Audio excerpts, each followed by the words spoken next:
هلا وشلونكم حبايب قلبي، عساكم بخير. السمكة والتنور الطعام خيالي.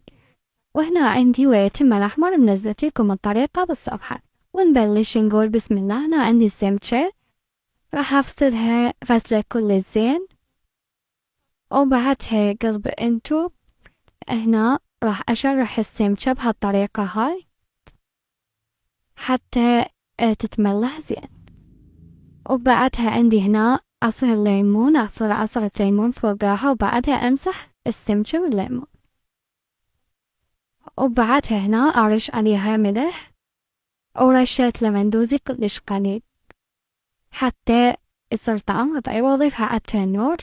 وبعدها استوت من جوا أقلبها. سوي الصوص هنا دبس رمان، كاتشب، ثوم، ملح ورشة لمندوزي، اخلطهم كل زين. وبعدها هنا استوت السمكة، قلبتها وهسه أمسح الوجه، وبعدها راح أرجعها على النار. واستوت زينة السمكة، وعلينا وعليكم بألف عافية. جربوها، كانت طريقة كلش سهلة وبسيطة والطعم كلش طيب.